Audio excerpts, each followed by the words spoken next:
Hello, welcome to our demo for our poster, Adapting Between Parsons Problems and Coding Tasks. My name is Nadia Goralski, and this demo was done in collaboration with my supervisor, Professor Jeremy Bradbury at Ontario Tech University in Oshawa, Ontario, Canada. When starting out in introductory computer science courses, developing programming skills is not always easy for students.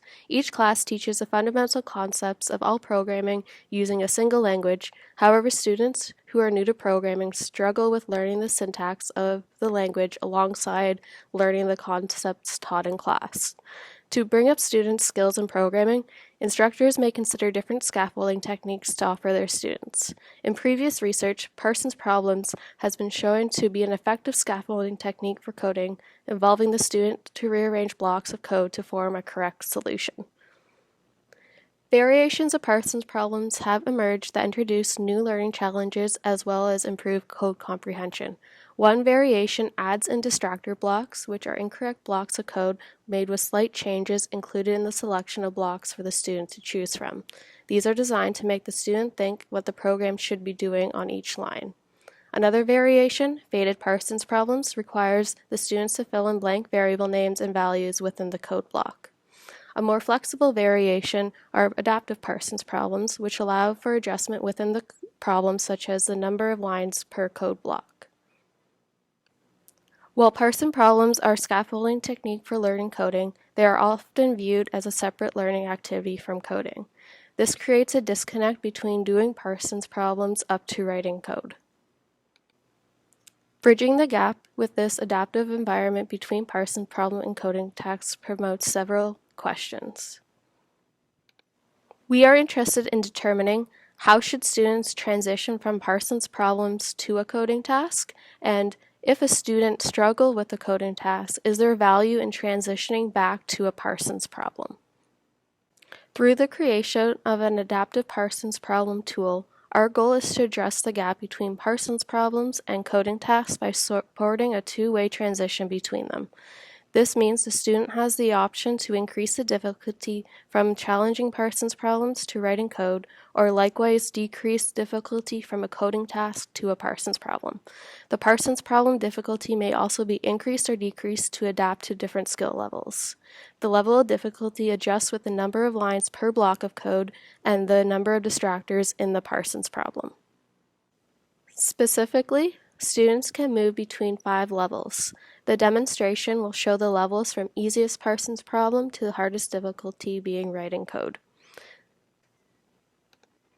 In our first level, we have the majority of our blocks with 2 lines of code, providing no distractors. Indentation is also pre-written within the block.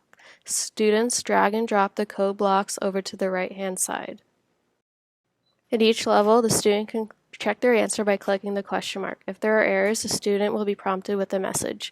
In some cases, like the one shown, the incorrect blocks will be highlighted. If the solution is correct, all blocks will turn green. To change the level of difficulty, the student can click on Settings and choose to increase or decrease the difficulty. In the second level, we keep the same aspects of the first level, but we add in 1 to 2 distractors.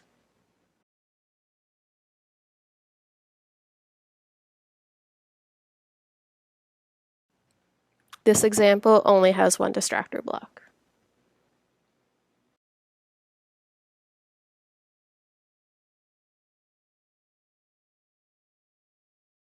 In the third level, the Parsons problem becomes a more traditional Parsons problem where the lines of code are in their own blocks. The student must now be aware of the indentation when they are placing their blocks. 1 to 2 distractors are still added as well.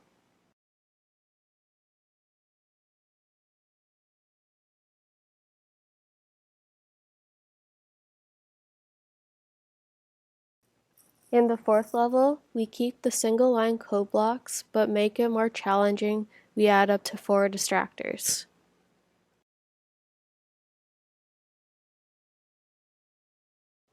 There are a variety of mistakes users can make, including having blocks in the wrong location, a distractor block instead of the correct block, or even code blocks indented wrong.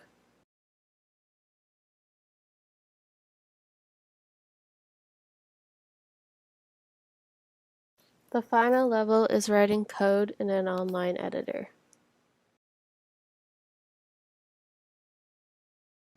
As previously mentioned, students may choose to move backwards from a coding task to writing a Parsons problem. This adaptation is considerably more challenging as students may choose different variable names than included in the solution code of the Parsons problem. In the example shown, the solution code uses a variable name nums, whereas a student wrote numList to use for the variable name. The index variable also differs from the solution code. Even though this is an incomplete solution and uses some different variable names, if the student code is similar enough, we can use clone detection to map their written code to a Parsons problem. We also take in consideration the variable names and then map them to the additional blocks needed to complete the problem. Thank you for watching our demo for our poster, Adapting Between Parsons Problems and Coding Tasks.